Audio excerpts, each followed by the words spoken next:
Hmm. Hey, I need you something to eat. Something that wouldn't be too hard on your gums. I know, it sucks. You need to eat. I know it's uncomfortable and foreign and just dreadful, but you still need to eat something. You haven't had anything all day. I know. Come here, baby. You're going to be okay. It's going to be fine, okay? You're going to be just fine.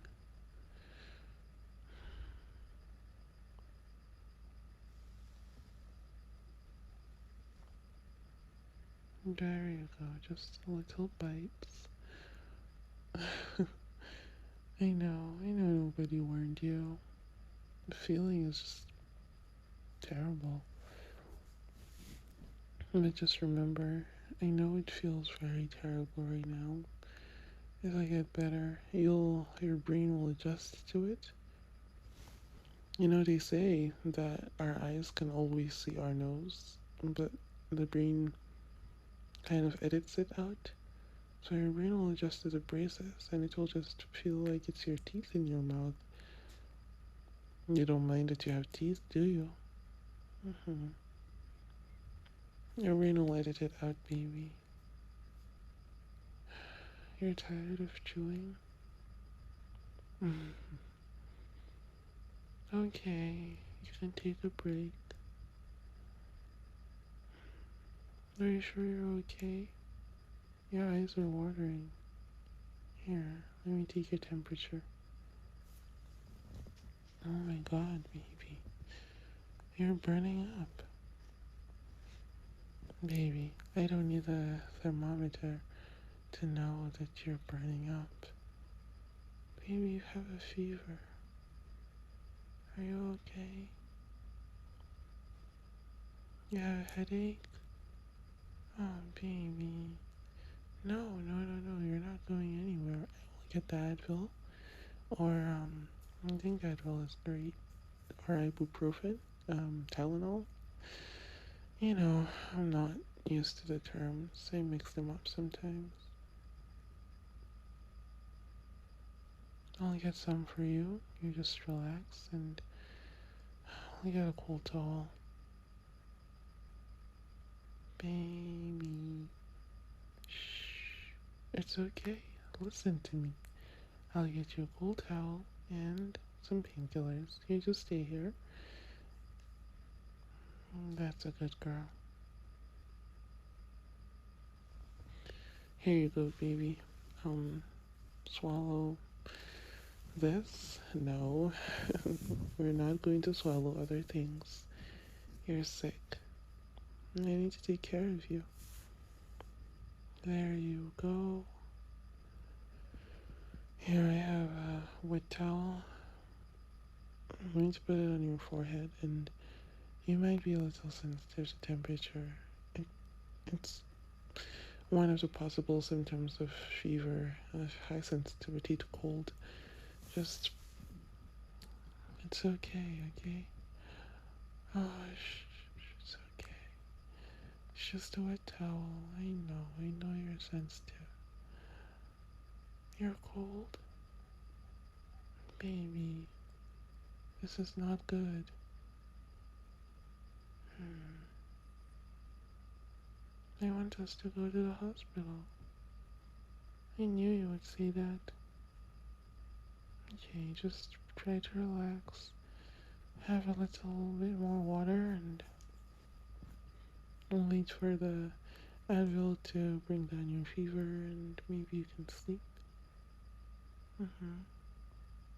When I got braces, all I wanted to do was sleep for the first few days because I wouldn't be reminded of the metal wires in my mouth.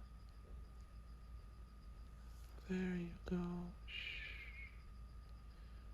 It's okay. I know you're cold, but I have to lower your temperature. If I cover you up with more blankets, your temperature will raise higher and well, you can get into a fever state, have a fever dream.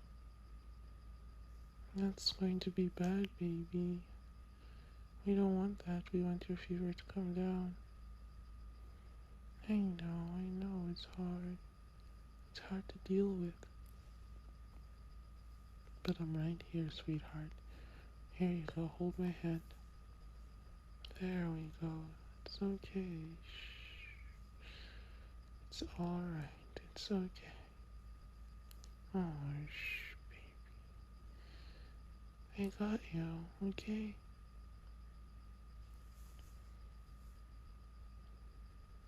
Baby. It's okay. I know you're cold. Just hold on. Okay, hang on a little. I can't increase your fever. Okay, I will not change the towel. I'll let it soak up all your heat and become warm and warm you up. You can rest if you want, baby. I'll be right here. I'm not leaving you, sweetheart. I'm not going anywhere. I will be beside you. Mm, because you're my princess. Mm, and you're everything to me. Mm, oh, my baby. How is your teeth or gums? Are they hurting? I'm so sorry. I know it's terrible. It'll get better. Oh, I have an idea. You won't like it. You should swish your mouth with cold water. I know you're cold. It will relieve some of the ache from the braces. How does it work?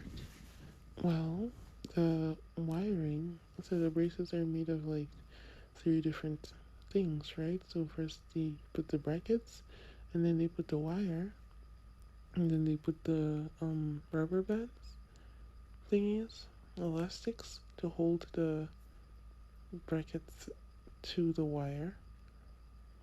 So the brackets are just there for the wire, and the bands are there, well, for both of them. Anyway, that's complicated. So the wire pushes your teeth into the desired position, and how it works is it is a wire. It is easily bendable into whatever position your teeth are at this moment, and with heat, it goes back to its original form, which is the curved form that it comes in. So, using the heat of your mouth, it goes back to its original form, taking the teeth along with it slowly. And that's where the discomfort comes from. It's the heat of your mouth reactivating the wire back into its original position. So, if you swish around with cold water, it will temporarily deactivate it. Plus, he just had ibuprofen, so it'll help too. Here, I'll get you some cold water with ice in it. It's one of the only times your dentist will recommend ice cream. Here you go. You can swallow it if you want. It'll help with your fever too. There you go. It's okay. Shh. My baby. I'm sorry this is so rough on you. Hey, no tears. Hey. No tears. Here, let me wipe them away. Don't ever call yourself a burden, sweetheart. I love taking care of you. It's sad that you have to be sick, but I love being here for you when you're sick, sweetheart. You supported me in so many ways, so many times. At least let me do this for you without you feeling bad. I like it. I'm honored to be here, sweetheart. Oh, baby, no tears. Oh, shh. It's okay. Here, I'll rub your back. It's okay. It's okay. It's okay. There we go. Just relax. You have to relax. Just like that. Oh, you're so good. You're sleepy. You want me to read to you again? I don't have any stories. You know I suck at telling stories. I can tell you a story that I was told when I was younger. It was very common. This is a story about how the tortoise got the pattern of cracks in its shell. This is very popular among my peers when we grew up. You've never heard of it? Well then relax, close your eyes and I'll tell you. So, the tortoise is a very cunning and smart animal. And he had this bird as a friend. And so the bird would go to the monthly or annual meeting along with his bird friends, and they would have a celebration. They'd have a feast in the sky, and they'll eat all sorts of food. And the bird will come and tell the tortoise about the celebration. The tortoise was sad he didn't get invited, and he told the bird, "Why can't I be invited? I want to go too." And he said, "Well, you'll have to come up to the sky with me, and you can't get there." So the tortoise said, "Well, you can give me some of your feathers, and I will get there." And so the bird was like, "Well, I can't give you some of my feathers, it's not enough, but I can ask my friends." And so the bird asked his friends, other birds, and they each donated as much feathers as they could to the tortoise, and he glued them onto his shell, and suddenly he could fly. I know, that is so unrealistic, but nonetheless, it happened. And he flew, along with all the other birds, into the sky to feast. And the tortoise said, "I have an idea. Why don't we each have a name, so that when the food is ready, they can call us by our name, and we can go get the food." And they're like, "Well, we don't do that. We just usually eat together." And he's like, "Wouldn't that be fun to try?" And they're like, "Yeah, sure, we can try this." So everybody picked a fancy name like Kane and Stuart, and came the tortoise's choice to choose. Uh, it became the tortoise's turn to choose, and well, he said the choice of my name is um for each and every one of you. And they're like, "That's a weird name. I've never heard of it." It's like, "Yeah, that's my name for each and every one of you." And they're like, "Okay, cool." And so they continue chattering amongst them, and the food comes out. And the food is set on the table, and Tortoise asks the server, "Who does this food belong to?" And the server's like, "I don't understand." And he says, "Well, we have a game where, like, you call people and give them the food, so whose is this?" And he's like, "Well, it's for each and every one of you." And he's like, "You hear that, guys? The food is all mine, so you all have to wait for your turn." I know. And so they're like, "That's unfair." And he's like, "We had an agreement." So he feasts on the food all by himself.